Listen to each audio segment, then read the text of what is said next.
Hello, friends. Today we are taking a journey, not just through history, but through the pulse of human dignity and resistance. We are talking about the labor movement, about unions, about the people, often invisible, who build our cities, pick our food, care for our elders, drive our economy, and make the world run. And more importantly, about the leaders and ideas that helped them rise together. Let's start with a simple but powerful question. Why do unions matter? We live in an age of skyrocketing inequality, global corporations, and algorithmic management. And yet, the struggle for fair labor, just wages, and humane conditions has a deep history, rooted in every continent, shaped by global revolutions, and led by voices both celebrated and forgotten. Let's look at the roots of the labor movements. To understand unions, we have to understand the conditions that birthed them. The Industrial Revolution of the 18th and 19th centuries transformed work.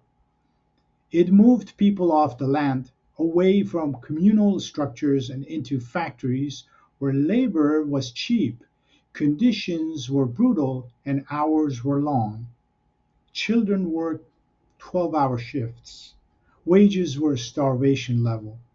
Human bodies were treated like cogs in a machine. And out of this, workers began to organize.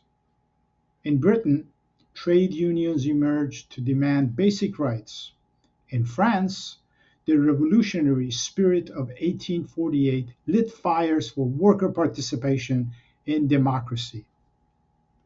In the United States, early groups like the Knights of Labor and later the American Federation of Labor, AFL, tried to unify fragmented efforts into a political force. Enter Karl Marx. No lecture on labor history is complete without mentioning Karl Marx. Marx, a philosopher, economist, and revolutionary, wrote with fire and fury about the exploitation of labor. His most famous line is perhaps the history of all hereto existing society is the history of class struggles. In the Communist Manifesto, written in 1848, of course it was co authored with Friedrich Engels, Marx argued that capitalism alienates workers from the product of their labor and from themselves.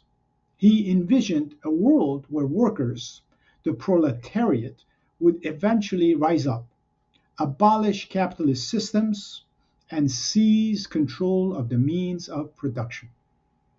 Whether or not you agree with Marx's solutions, his critique reshaped global labor discourse. His ideas influenced unions in Germany, inspired revolutions in Russia, and fueled anti colonial labor movements across the global south. And they're still read and debated today. Let's look at the global movements. Let's travel the world for a moment. Let's go to the United States. The US labor movement was born out of bloody struggle. The Haymarket Affair in Chicago, which happened in 1886, where police shot protesting workers and a bomb exploded, became a global symbol of labor martyrdom. Eugene Debs, who led the Pullman strike, went on to found the Socialist Party of America and run for president 5 times from prison.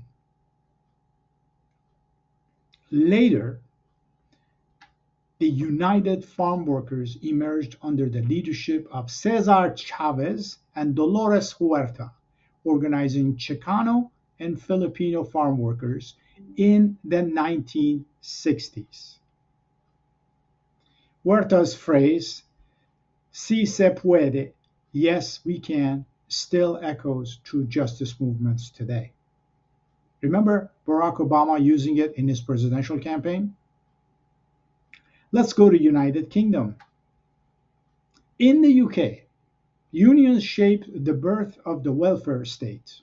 One of the most striking modern examples came in the 1970s when Jayaben Desai, a South Asian woman, led the Gromwich strike against poor conditions and racialized exploitation. She was not a labor insider. She was a worker who saw injustice and stepped up. In Poland, Lech Walesa, an electrician in the Gdańsk shipyard, became the face of solidarity, a nonviolent labor movement that shook the communist regime in Poland and contributed to the fall of the Soviet bloc. A union became a revolution. Let's go to Brazil. In Latin America, unions often battled both economic exploitation and authoritarian regimes. Lula da Silva, before becoming president of Brazil, was a steelworker and union leader who helped found the Workers' Party in the 1980s. His union roots grounded his political vision.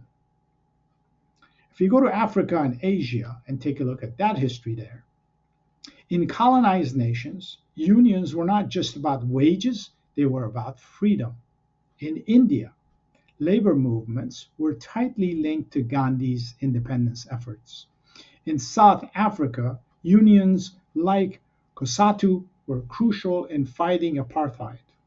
In Ghana, the trade unions aligned with Kwame Nkrumah's push for liberation from British rule is noteworthy. You may be asking, how do unions win and how do they lose? Let's talk strategy and resistance. Unions have won workers the 8-hour workday, minimum wage laws, collective bargaining rights, weekends, and paid leave, not to mention health and safety standards, which are important. But victories came at a cost. Leaders were jailed or assassinated. Strikes were crushed with violence. Anti union laws proliferated, especially during neoliberal waves in the 1980s. Let's not mistake neoliberalism with liberalism. Neoliberalism has to do with market fundamentalism, super capitalism, if you will. Think Margaret Thatcher in the UK and Ronald Reagan in the US. Reagan's firing of air traffic controls in the US was a marker, a point of departure for this anti union movements that corporations started leading. As corporations went global, union power fractured, factories moved, laws changed, gig work emerged, and yet unions persist. What is the new face of labor? Today, we are witnessing a strange paradox. We have unprecedented technology and unprecedented exploitation. Gig workers drive for Uber with no benefits. Amazon warehouses monitor every step. AI, artificial intelligence, decides shifts, performance, and even layoffs. But we also see flickers of resurgence. Some examples are Amazon labor union organizing in Staten Island, Starbucks workers forming unions store by store throughout the country, global supply chain campaigns linking consumers with workers in Bangladesh and Vietnam. Digital platforms like coworker.org and the Industrial Workers of the World, IWW, are helping workers self organize again. And the language of dignity and solidarity is making a comeback. You may be asking, what kind of leadership moves the masses? Union leadership is unique. It's not based on wealth or power, but trust. Great labor leaders like A. Philip Randolph, Emma Tenayucha, or Joe Hill led from the ground. They knew that leadership in the labor world isn't about charisma alone. It's about moral clarity, collective vision, and courage under pressure. Let's return to Marx for a moment. He warned that unless workers unite, not just in one nation, but globally, this system would continue to divide and dominate. He wrote famously, "Workers of the world, unite. You have nothing to lose but your chains." Today, as tech accelerates and inequality deepens, the call for solidarity echoes once more, not just in factories, but in code, algorithms, and keyboards. I'd like to offer you four questions. I'll provide some answers, but these answers should also generate future questions that could shape, contribute to, and augment discourses around union leadership. What makes union leadership distinct from political or corporate leadership? That's question number one. Union leadership is rooted in collective empowerment, not individual ambition or capital accumulation.